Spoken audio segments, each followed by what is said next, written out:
This week, Harley-Davidson announced a date for the reveal of their new sporty cruiser, which up until now has been labelled the 1250 Custom. Not only is it one of my favourite looking concepts of the last couple of years, but it also ought to deliver a significant leap in performance when set against the bikes it replaces. So in this video, we'll go over absolutely everything you need to know so far about this hugely important bike for Harley. From the evolution to revolution slogan and from the pictures we've seen so far, it's a dead certainty that Harley will use the same Revolution Max platform that powers their recently released adventure bike, the Pan America. It's a liquid-cooled 60-degree V-twin that revs harder and produces more top-end power than anything else in their current lineup. I've just finished reviewing the Pan America and let me tell you this, it certainly goes a bit. Taking this engine and dropping it into a lower, more slender chassis is a very exciting prospect indeed. In the Pan America, it makes 150 horsepower at 9,500 RPM and 128 Nm of peak torque at 6,750. Now, the 1250 Custom will probably have a slightly different tune, perhaps for a bit more mid-range, but even with that, it's still going to be a lot more powerful than the Sportsters that have been discontinued here in the UK owing to emissions regulations. Take the 2021 version of the 48, for example, with a 1200cc air-cooled V-twin, making a decent peak torque of around 99 Nm right down at 3,500 RPM. That makes for a meaty low end, but it can't rev out the same, and as such, peak power is fairly modest at about 66 horsepower, occurring at just 6,000 RPM. So it doesn't seem inconceivable that the 1250 Custom could double that with ease. Harley have achieved this by using a relatively modern design with the Revolution Max. It's over square, so the cylinders are wider than they are long, which is typical in a high revving engine as opposed to the torque biased under square dimensions that they usually employ. Liquid cooling leads to more efficient cooling, which is clearly important when an engine is revving hard, and then there's the variable valve timing system which alters both the intake and exhaust valves to favour peak power at high revs whilst preserving torque and efficiency lower in the range. This tech is surely going to put the 1250 Custom up there with the competition. The Indian Scout Bobber is also powered by a liquid-cooled 60-degree V-twin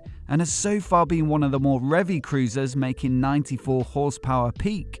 But I'd expect the Harley to easily surpass this, and if the specs are similar to the Pan America, it won't be that far off a true power cruiser like Ducati's Diavol 1260, which does 162 horsepower and 129 Nm. But not only is the Revolution Max a departure in terms of its tech and performance, but it also acts as a stress member, providing much of the structure for the Pan America. The front, mid and rear frames all bolt straight onto the engine, resulting in a lighter, more rigid chassis than a cruiser typical steel cradle. There's almost no way that the 1250 Custom could deviate from this approach, as the engine has been specifically designed for it, so we should expect a bike that's competitive in both weight and handling. I'd also hope that it gets suspension and brakes that will do it justice. The Pan America, for example, gets 4-pot radially mounted monoblock calipers at the front that were developed in partnership with leading brake manufacturer Brembo, and the result is excellent braking performance on the road. From the most recent teaser shots of the 1250 Custom,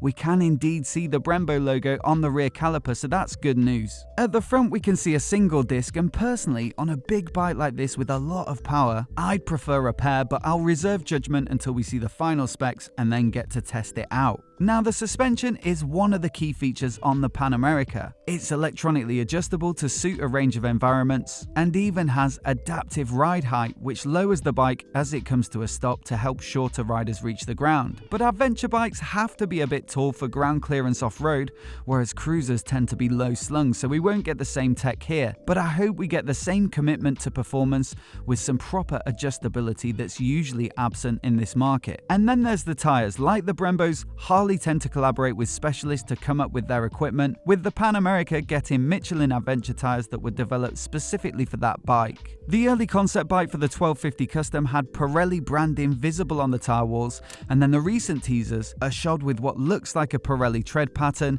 and an almost sports tyre appearance to them, so it looks like they're going to be pretty sticky. The other big advancement for the Pan America was the electronics. It comes with all manner of conveniences like a TFT display with phone connectivity connectivity for call handling and navigation prompts, as well as a 6-axis IMU for lean-sensitive rider aids, all of which can be dialed in by using one of the preset riding modes or the 2 custom slots. Along with cruise control, cornering headlights, self-cancelling indicators, and a dedicated button on the switchgear for Siri or Google Assistant, it really is up there with the established players in the adventure bike market. The 1250 Custom is a different proposition though. It's not a long-distance touring and go-anywhere type of bike, but more for a short, sharp, sporty blast. Riding modes and lean-sensitive rider aids would still be welcome, especially considering the power on tap, and that would put it on a par with other power cruisers like the Diavel or the Rocket 3. But as for nav, music and phone calls, it really depends on how much functionality Harley have managed to fit into the round dash that can be seen in the teasers. There's a lot less screen space than a rectangular TFT like the Pan Americas, but then again the Triumph Rocket 3, Scrambler 1200 and the Trident all fit this sort of tech into more unusual or compact screens. And then there's the Indian Chief, which looks very similar to the 1250 Customs indeed. As for the styling elsewhere, well, it can be a bit disappointing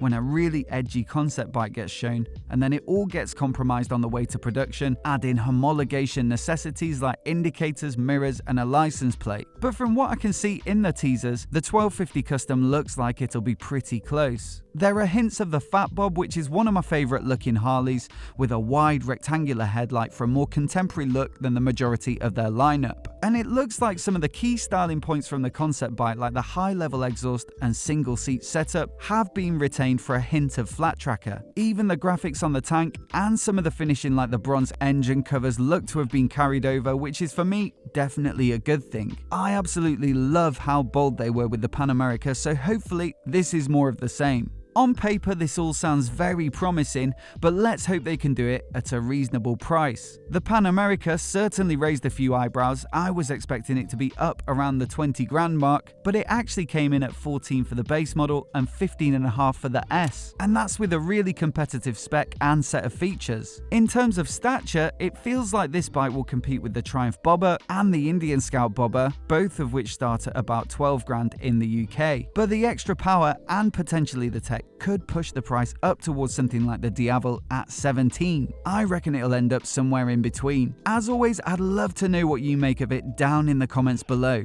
It looks like we're in for a bit of a beast, but would it be your pick or something else? And if you're new here and you want to see more videos like this, hit subscribe and I'll catch you next time.